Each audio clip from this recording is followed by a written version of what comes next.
Bienvenidos oyentes de Radio Sefarad a las noticias de hoy. Las comenta Jorge, ¿qué tal? ¿Qué tal, Alejandro?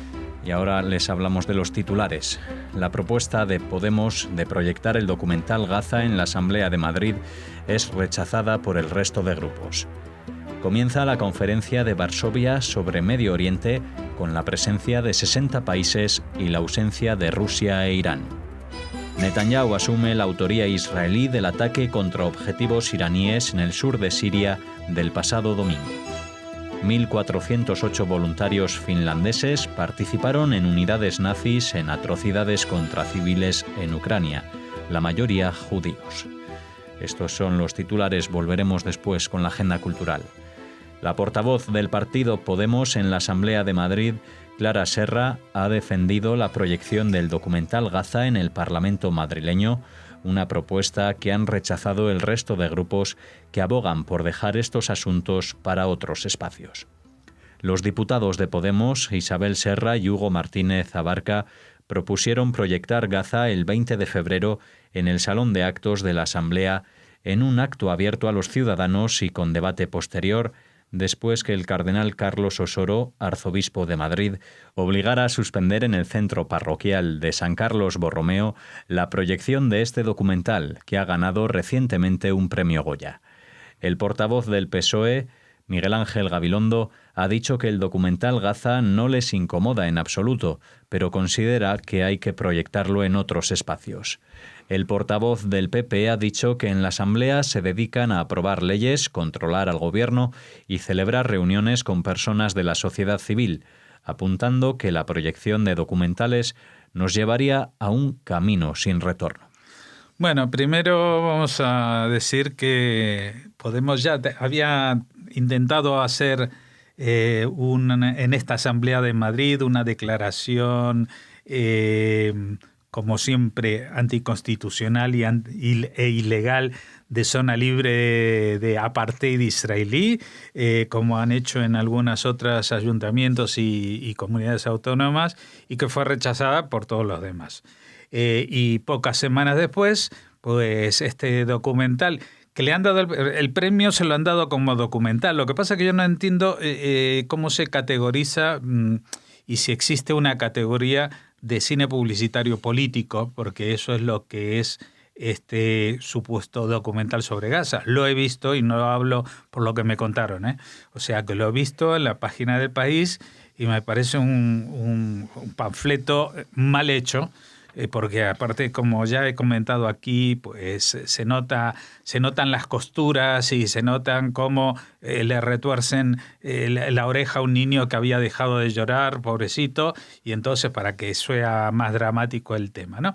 Bueno, evidentemente esto fue en su día utilizado para decir que los judíos poderosos de Madrid habían presionado para que no se proyectara en esta parroquia, lo cual era totalmente falso, aunque es cierto que luego la Federación de Comunidades Judías de España agradeció al arzobispo de Madrid que haya intervenido sin que se lo hayan pedido. Porque esto es, como decimos, es una película, digna de otras épocas de hace unos 80 años en otro país de Europa.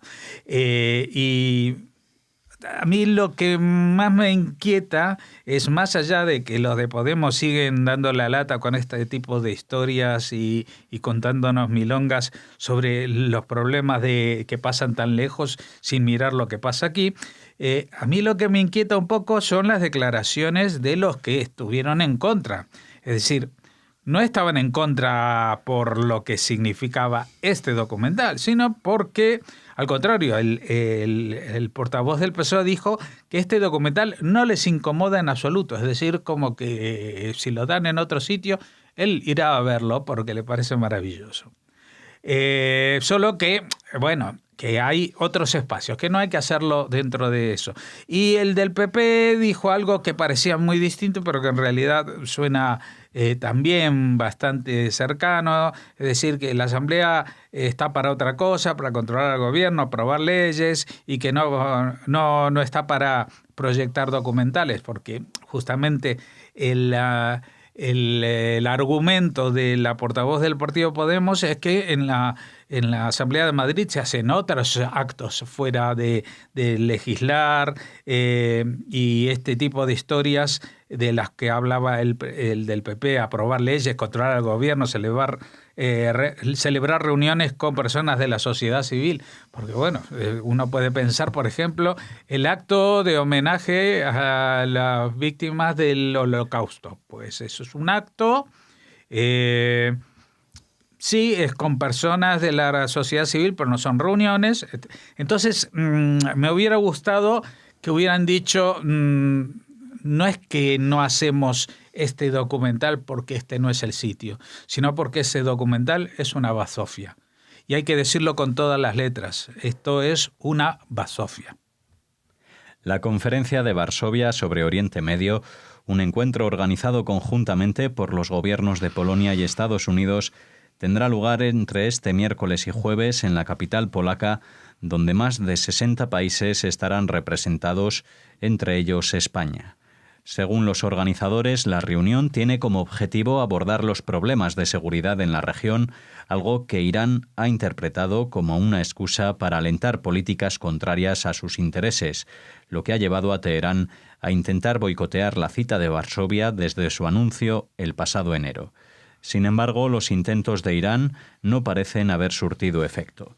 Entre los asistentes hay 10 estados de Oriente Medio, entre ellos Arabia Saudí, Yemen, Jordania, Kuwait, Marruecos, Omán, Emiratos Árabes Unidos e Israel, y todos los miembros de la Unión Europea.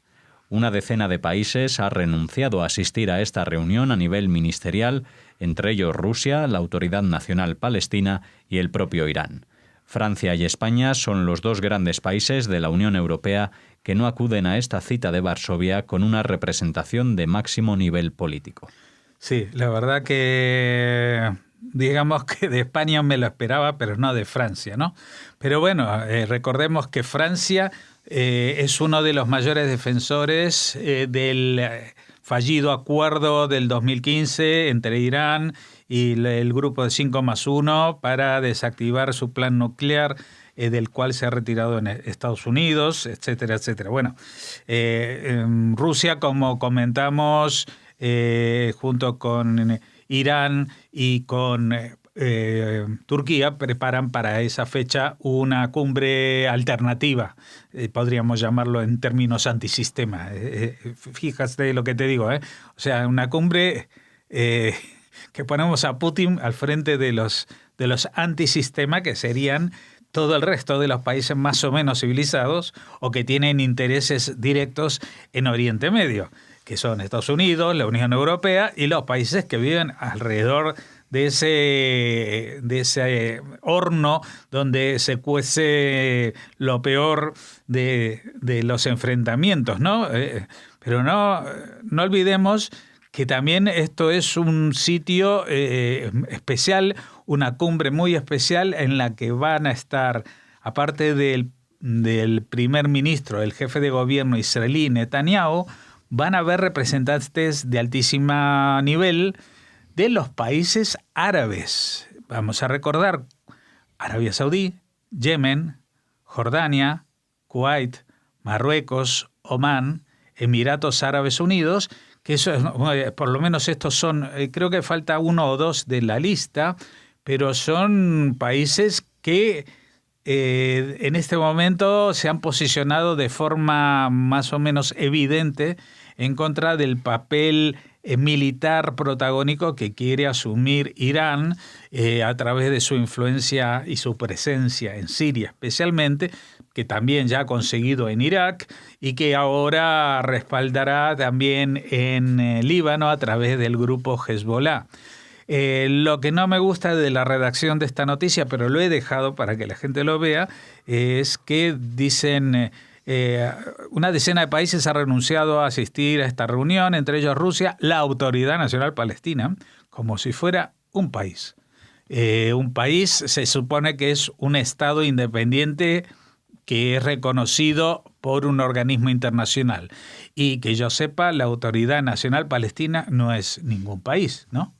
Es más, en todo caso tendría que decir Palestina, pero como esto saltaría a la vista, vemos otra vez cómo la manipulación mediática ha calado tan alto, tan a fondo, que incluso en medios que no nos damos cuenta nos cuelan esto de que la Autoridad Nacional Palestina es un país. Así que bueno, ya están reunidos, ya están en Varsovia, estarán hablando y poniendo a parir seguramente al régimen iraní. Pero, ¿qué quieres que te diga? Son 40 años de una situación inaceptable en Oriente Medio, porque ya no es que ellos quisieron derrocar al Shah o quisieron traer a su población la libertad religiosa chiita, sino que son un movimiento imperialista que trata de expandir el chiismo en el resto de países de Oriente Medio y que tiene una conducta terrorista respecto a otros países que no están en la zona. De todas maneras, otra vez vuelvo al inicio de mi comentario cuando decía que ni Francia ni España mandan representantes de máximo nivel. Y esto me recuerda que justamente nuestro ministro de Exteriores, que sería el que tendría que ir equiparado con la mayoría de los asistentes, no necesariamente como Netanyahu, que es jefe de gobierno, pero sí los ministros de Asuntos Exteriores europeos que van a estar allí, pero que él hace unos días, cuando se cumplen los 40 años de la revolución islamista iraní, puso unos tweets alabando cómo ha progresado Irán desde que han estado sometidos a los ayatolás. Es que esto ya a mí me sorprende mucho, porque voy a decir de que incluso pensaba que personalmente el señor Borrell era bastante más afín con Israel que el resto de la cúpula actual del Partido Socialista, porque tiene allí una ex mujer suya, no sé si tiene también hijos allí, pero esta visión de que Irán es un país perfectamente homologable a las democracias del mundo me parece que es lamentable y nos sitúa en un sitio muy poco cómodo en el mundo desarrollado, a pesar de que Francia también está en la misma situación que demandar una representación de bajo nivel, pero por otras razones totalmente distintas, que son que ellos están manteniendo este acuerdo con Irán por intereses económicos comerciales y pues entonces no pueden asistir a una cumbre donde se va a hablar mal de ese socio comercial. El primer ministro de Israel, Benjamin Netanyahu, asumió la autoría israelí del ataque contra el sur de Siria del pasado domingo, cuando varios proyectiles impactaron en la provincia siria de Al-Quneitra sin provocar víctimas. Según dio a entender, el ataque fue contra objetivos militares iraníes en territorio sirio. Netanyahu hizo estas declaraciones antes de desplazarse a Polonia para participar en la conferencia de Varsovia de Oriente Medio, que, según declaró, tiene como objetivo abordar los problemas de seguridad en Oriente Medio, que estará centrado en Irán. Bueno, ¿yo qué quieres que te diga? Yo sé que es políticamente incorrecto que un ministro, o primer ministro, mejor dicho, un jefe de gobierno de un país diga, sí, nosotros hemos bombardeado otro país. Está mal, ¿no? Suena muy mal. Pero hasta ahora lo hacía Israel y no lo reconocía por cuestiones diplomáticas. Ahora ya se sabe que desde la retirada de Estados Unidos, o el anuncio de la retirada de Estados Unidos de Siria, ante el previsible e inminente final del conflicto de la presidencia siria contra los grupos terroristas, entre ellos Daesh y la oposición en el territorio de su país, esta guerra civil de más de 7 años, casi 8 creo, pues ahora por lo menos uno sabe que se reconoce lo que todo el mundo sabe, que lo que pasó el pasado domingo, un ataque contra instalaciones iraníes, que tampoco se dijeron iraníes, bueno, pero en el sur de Siria, y tampoco se dijo que fue con el beneplácito, o por lo menos mirando para otro lado, de Siria, que controla el espacio aéreo Rusia, que controla el espacio aéreo de Siria, y no le dispararon misiles a los aviones israelíes. Si pasa todo eso, pues yo creo que, aunque sea políticamente incorrecto, pues por lo menos sabemos con qué cartas estamos jugando. Y sabemos que están las cartas sobre la mesa, que Netanyahu ha ido a esta cumbre de Polonia no solamente a charlar con los grandes líderes mundiales, sino a convencerlos de lo que es su tesis y la tesis de muchos políticos israelíes de distintas facciones, no solamente de la derecha o de la ultraderecha o de lo que quieran decir. Todo el mundo, incluso Shimon Peres, antes de morir, durante mucho tiempo sostenía que el mayor peligro, el peligro existencial para Israel es el régimen iraní. No el país Irán, no los iraníes, el régimen iraní, los ayatolás que controlan y que se están creando no solamente un ejército poderoso, sino un armamento nuclear, ofensivo, con misiles balísticos, etcétera, que eso hay que ponerle coto y fin. Bueno, pues está clara la posición e incluso, como habíamos comentado, la semana que viene, para el jueves de la semana que viene, Netanyahu irá a hablar con Putin, que estará en esta cumbre alternativa a esta de condena a Irán. Así que me imagino que entre ellos igual no coinciden en muchas cosas, pero sí por lo menos en hablar muy claro de cuáles son sus posiciones. Y esto en los días que se hablan de la posverdad, de las mentiras, del disimulo, del postureo, etcétera, etcétera, el que un político explicite cuáles son sus intenciones, pues es de agradecer, aunque sus intenciones a nosotros nos parezcan horribles. Pero yo agradezco, entre comillas, las declaraciones reiteradas del régimen iraní, que su intención es acabar con el Estado judío, porque realmente esa es su intención. Sería mucho más peligroso o menos aceptable que un país actúe para eliminar a otro y lo niegue en los foros diplomáticos, pero actúe de hecho en ese sentido. Un nuevo informe revela la participación de voluntarios finlandeses en las atrocidades cometidas por los nazis contra la población civil durante la Segunda Guerra Mundial. Según la investigación del doctor Efraim Surov del Centro Wiesenthal, 1.408 finlandeses se enrolaron como voluntarios en las filas de las unidades nazi Waffen-SS. En la investigación fueron revisados diarios y correspondencia de los propios soldados finlandeses que actuaron en las acciones de ocupación nazi de Ucrania entre 1941 y 1943, donde se tiene evidencia de la participación del contingente nórdico en asesinatos masivos de civiles y prisioneros de guerra. Se estima que de los 10.000 civiles asesinados en estas acciones ejecutadas por la Waffen-SS durante los meses de julio y agosto de 1941, unos 6.000 eran judíos. En algunos de los testimonios de los 76 diarios examinados, escritos por los voluntarios finlandeses, se sugiere algo de compasión. Uno de ellos indicó que a pesar de no haber simpatizado jamás con los judíos, asesinarlos le pareció una situación que apenas calificó de desagradable. En los últimos tiempos, Finlandia ha mostrado su disposición a investigar y exponer un capítulo oscuro de su historia que nunca antes había sido revelado. Y por eso queremos agradecer a Finlandia que haya abierto sus archivos para que los historiadores revisen, investiguen, etcétera, etcétera. Porque fíjate que ellos ahora han sacado a la luz a 1.408 finlandeses que fueron asesinos de guerra, ¿no? Cometieron crímenes de guerra.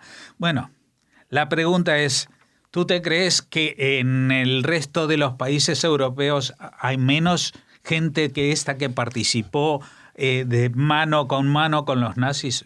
No solamente hablo de, por ejemplo, en España, la famosa División Azul, que entró, pero ya como soldados de menor categoría, es decir, no unidos a las Waffen-SS, porque hay que entender que a Hitler los latinos les resultaba, la ayuda de los latinos les resultaba interesante de forma táctica, pero a largo plazo los latinos eran también bastante subhumanos para su categorización. En cambio, los finlandeses, los noruegos, los suecos, los daneses y los holandeses, por ejemplo, eran pueblos muy, muy rubios, muy nórdicos, muy del estilo del mito pseudocientífico que se habían creado con la historia de los arios, etcétera, etcétera. Realmente este es el momento para recomendarles un programa que tenemos en Antena desde hace muchas semanas, se llama Las Edades del Totalitarismo, lo pueden escuchar los domingos por la noche, el lunes durante el día, ahí empieza, pero lo pueden recuperar en cualquier momento, y justamente de estas historias hemos hablado, de cómo los alemanes, a medida que avanzaron en su plan de conquista de la Unión Soviética, contaron en la retaguardia con estas unidades de las SS, a las que se sumaban voluntarios de países nórdicos, a los que aleccionaban en la forma de actuar para purificar la raza, que era asesinatos masivos de civiles, especialmente, como en este caso en la zona de Ucrania, pues muchos de ellos judíos, otros no, otros eran comunistas, otros eran etcétera, etcétera, distintos tipos de categorizaciones, especialmente eslavos, que también dentro de ese manual del horror que significaba el racismo nazi eran también ciudadanos de segunda clase.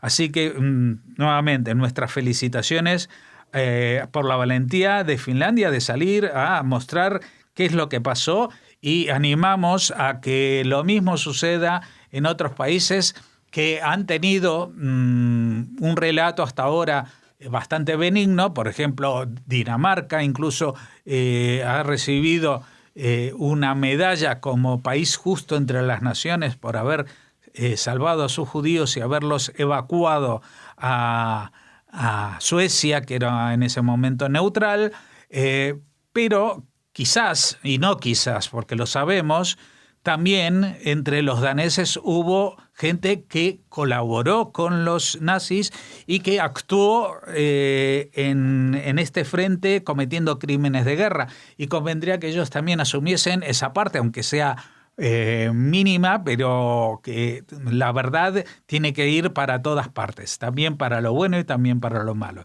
Lo mismo con Noruega, lo mismo con Suecia, con los países que supuestamente eran neutrales, como España, como Portugal, etcétera, Suiza, pues que en casi todos estos países definidos como neutrales, pues la neutralidad era bastante parcial. Finalizamos aquí esta primera parte de las noticias de hoy en Radio Sefarad. Ahora volveremos con la agenda cultural tras una pequeña pausa.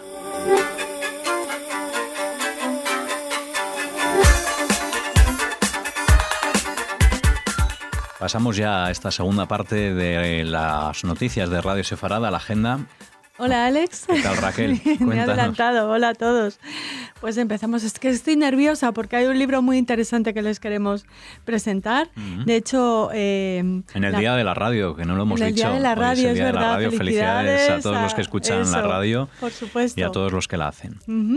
Bueno, pues en el Día de la Radio les invitamos a acercarse a la biografía, a la autobiografía de Simón Pérez. El título es Soñar sin límites. Se presentará el libro el próximo martes 26 de febrero a las 7 de la tarde en Centro Sefarad Israel. Lo edita la editorial Negrela y es el último libro publicado tan solo unas semanas antes de la muerte del dignatario. Pérez reflexiona sobre los 70 años que dedicó a la política y sobre los momentos cruciales de la historia de Israel que él protagonizó, los que pusieron los cimientos para un futuro lleno de posibilidades y de paz. Este libro, Soñar sin límites, la autobiografía de Pérez, refleja lo que mi amigo defendió toda la vida, que en nosotros mismos podemos encontrar la fuerza que nos permite superar nuestras heridas, resentimientos y miedos para aprovechar el presente y reclamar la promesa de un futuro. Son palabras del expresidente norteamericano Bill Clinton. El hijo de Pérez, Chemi Pérez, presentará la reedición de esta obra en Centro Sefarad Israel y ofrecerá un coloquio con el público asistente que sospechamos que será numerosísimo.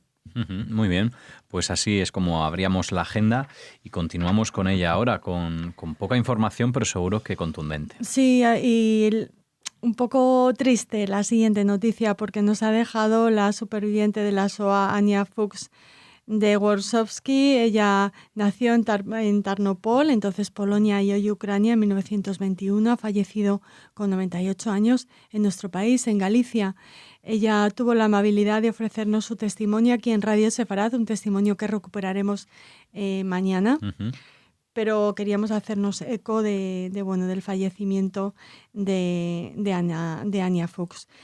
Fue confinada en el gueto del Lvov, donde murieron sus padres y el que logró huir con documentación falsa. Finalizada la guerra, llegó a Venezuela en 1948 y hace unos años a Caldas, en Galicia. A pesar de su edad, mantuvo siempre vivo su recuerdo como una forma de resistencia ante los que pretenden olvidar y hacer olvidar el horror que vivieron los judíos europeos. Pues nos despedimos de ella desde aquí, desde Radio Sefarad, y como decía Raquel, recuperaremos esa entrevista en la que habla de su testimonio, ¿no? De como superviviente y bueno, como testigo también de la Shoah. Sí.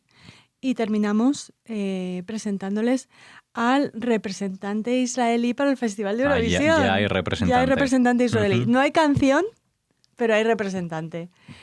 Será Kobi Marimi, es el que representará a Israel en este Festival 2019, que ya saben se celebrará en mayo en Tel Aviv. Y el cantante y actor ha acabado imponiéndose en el proceso de preselección del país, que se alarga en televisión a 30 galas y más de 3 meses. O sea que es un proceso largo. Sí, bastante. El cantante ha acabado imponiéndose ha logrado al final un total de 215 puntos, 50 más de los que obtuvo el segundo clasificado. Aunque ya es oficialmente representante de israelí en Eurovisión, por el momento, como les contamos, no tiene asignado el tema con el que defenderá la victoria de su país, la victoria del año pasado por parte de Neta Barzilai, algo que tendrá que decidir junto a la delegación israelí en las próximas fechas.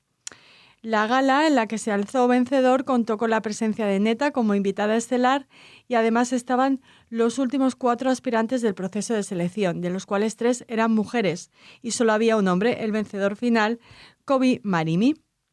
Así que le deseamos muchísima suerte a Kobi, tanto en el festival, por supuesto, como en la elección del tema, que no haya controversias, que no haya polémica, que sea un tema absolutamente original y que nos encante y que gane. Bueno, pues nada, ahí queda esa información sobre esta gala de se me ha ido, Eurovisión. ¿no? De Eurovisión. Esta gala de Eurovisión de la que tanto hablamos y que luego se me olvida. Bueno, pues nada, así es como cerramos la agenda cultural aquí en Radio Sefarad. Volveremos a saber más acerca, supongo, de Neta Barzilai también, ¿no? De ese tema que se hablaba de ese posible plagio, ¿no? De acordes y demás. Bueno, es que hay mucha polémica en esto de Eurovisión para Israel y para todos los países, porque siempre salta algo. Siempre. Bueno, pues nos despedimos y gracias por escucharnos. Hasta mañana. Hasta mañana.